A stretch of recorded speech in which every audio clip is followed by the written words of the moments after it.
What's up, y'all? I'm Kara Perez, founder of Bravely, and this is the year, come hell or high water, that I buy a house. Not just any house, my first house. And yes, it is the hottest housing market of all time. And just to keep things extra spicy, I am trying to do this 100% on my own as an unmarried, self-employed woman. Nothing like a challenge, you know? Make sure to hit subscribe if you want to follow my home buying journey. Today I'm going to tell y'all why I'm trying to do this big, huge thing 100% by myself. Why is it so important to me to buy a house as a single woman? I know very few single women who have bought houses 100% by themselves, meaning without the financial aid of a family member or a partner. In fact, I can only think of one woman who's done that, and honestly, I'm not even totally sure she did that. I should have checked before starting the video, but let's call it one. Let's say it's one woman who has done that in my life. And in this case, my personal experience is actually the statistical norm. An April 2021 report from Forbes Advisor said that the two primary funding sources for down payments were monetary gifts from family and friends or a loan from the homebuyer's 401k. And a 2019 study from the National Association of Realtors found that 32% of first-time homebuyers received a monetary gift from family or friends. I am not a member of that 32%. I am not going to be using any money from my partner, my family, or any friends in order to get this house. It's 100% money that I have saved on my own. And while I'm proud of that fact in some ways, I do think it's very badass that I'm trying to do this thing 100% with my own money and effort. I also want it to be known that I am straight up jealous of people who do have family members who can help them buy a home. If my mom was like, here's $30K to put as your down payment, I'd be like, thanks. That would be great. But outside of the down payment, owning a home completely in my own name is really important to me, both financially and personally. On the personal side of things, I'm just someone who places a lot of value in my home. My house is really important to me. It's where I live and work and play. And so I really want it to be a space that can be 100% my own. I'm 33 years old and I would be lying to you if I said I hadn't been bit by the home decor bug. I cannot wait to put up some wallpaper. I want to paint some walls. I really want to get into some flooring options. I'm very much so looking forward to redoing kitchen cabinets. I just want to make my home something that fits my aesthetic, something that fits my lifestyle needs, and something that I can look around and say, yeah, I am reflected in this home. And the idea of being the sole owner of that home, of knowing it's just my name on the title and the deed, wow. I mean, it's whew, straight sugar rush to my brain when I think of that. It's something that gets me really excited. And from the financial point of view, it's very important to me to have an asset like a house in just my own name. My father financially abused my mother using a piece of jointly owned property. And of course, we know things like the gender wage gap are alive and well in our financial systems. Women earn less money than men throughout their entire careers. They are less likely to have access to a retirement investment account. And ultimately, women end up retiring with less money than men. The St. Louis Federal Reserve, in a 2021 study, found that the raw gender wealth gap was the largest between men and women who had never been married. In this group, women had 34 cents per $1 of men's wealth. After controlling for various factors like age, race, children, ethnicity, education, income, home ownership, inheritance, employment, and financial risk-taking, this gap was significantly reduced, 71 cents per $1.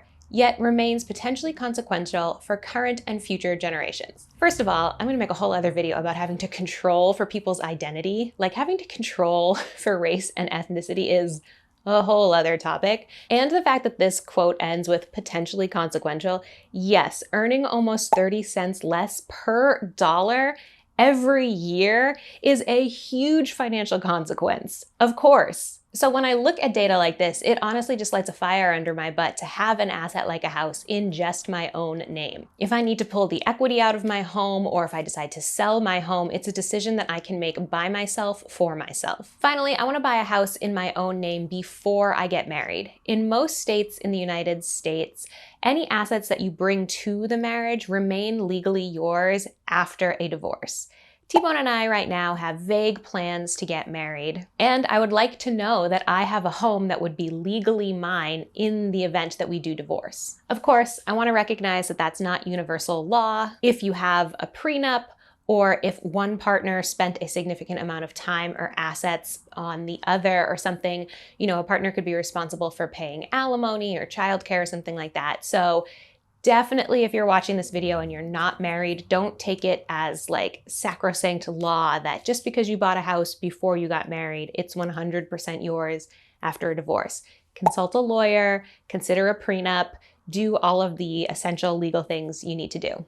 And like I said, I'm not currently married, but that is in the plans for T-Bone and I. So let me know in the comments if you want a video on prenups, because that is definitely something I will be doing before we get married. Okay, I also get a lot of questions like these. And these come from people who are curious about whether or not T-Bone will be paying rent in a house that I own, or how we're going to split up, the value of the home if we do get married. Like, what's T-Bone's role in me owning a home? People want to know. The people are curious. T-Bone isn't home right now, otherwise I would pull him in here and make him sit down and get him on camera so we could capture his answer. But we have talked about it, and yes, if I buy a house and T-Bone lives in it, he will be paying rent. Most likely he won't be splitting it 50-50 with me. I'm happy to give him like a little cut since he's not building equity in the house. After we do get married, like I said, I want the house to remain 100% mine. That's something that T-Bone and I kind of disagree a little bit on. He thinks that after we get married, if he's living in the house, that he should be building equity in it. So that's something we kind of have to figure out. Ideally, I would like to buy a house together with T-Bone after marriage so that we have that as the joint asset and I can retain my first property, or I can sell the first property. So that's kind of what we're rocking with right now. I'm definitely open to those things changing. I'm not super worried about having a concrete plan around this right now, considering I don't even own a house just yet. So what is my plan to get an actual house? Like, what is the step-by-step thing I'm trying to do? Well, I've already made a video about my plan to become a homeowner, so you can check that out. That has the literal step-by-step that I'm doing. But I do want to share here with y'all some of the numbers. Like, I only plan on putting maximum 10% down on a house instead of the traditional 20%. Really, if you Google anything around like how to buy a home or should I buy a home, anything like that, you're going to see this piece of advice that says you should put 20% down. I think that piece of advice is outdated, especially in today's market. Prices are changing so fast and houses are going for 50, 100K over asking in markets all over the United States. I think if you wait to have 20% down, it's an easy way to price yourself out of the market. According to Redfin, the median home sale price was $386,000 in June 2021, up 24.4% from the previous year. I live in Austin, Texas, which is one of the top 3 hottest housing markets in the entire country. I've lived here for a decade, and I can just tell you in the last 10 years, I have seen the housing prices go from very affordable to out of my budget, frankly. Like, I'm not buying a house in Austin because I can't afford it. According to the Texas Real Estate Research Center, the median home price for a house in Austin in September 2012 was $196,000. A decade later, it's over $450,000. That $450,000 is an increase of over 30% just from 2020, by the way. Like, Austin is en fuego, y'all. Now, I'm not a real estate expert by any means, but another reason I don't like the 20% down rule is that when I look at the state of United States housing, I don't think that the housing market is going to crash, and I don't think that housing prices are going to come down in a significant way anytime soon. The United States is severely underbuilt, meaning we need housing in all 50 states in a real bad kind of way. Remote work is only rising, so people are more mobile than ever before. They can live wherever they want to live. They're not forced to stay in one specific area for a job. And with millennials, such as myself, finally aging into a place where buying a home is financially realistic for them, the demand for housing is high and staying high. All of these things tell me that there isn't going to be a market crash the way there was in 2007. And honestly, even if the prices do come down a little bit, the demand for those more affordable houses will be even higher. I do think with the Federal Reserve raising interest rates, the demand may cool off like just a teensy bit this year, maybe a teensy bit next year, but you know, I don't have a crystal ball. I can't be sure that that will happen, though I do wish I had a crystal ball. That would be amazing, and I would definitely be a billionaire by now. And for me personally, as of right now, March 2022, I'm no longer actively saving for my home. I have reached my down payment and closing cost goal of $65,000, and that's it. If I can't get a house for 65 down, I'm not buying a house. I'm just not willing. I don't want it bad enough to spend more money than that. Like, that doesn't make sense for me financially. It would leave me in a position where I wouldn't be able to make any necessary repairs or have a house emergency fund.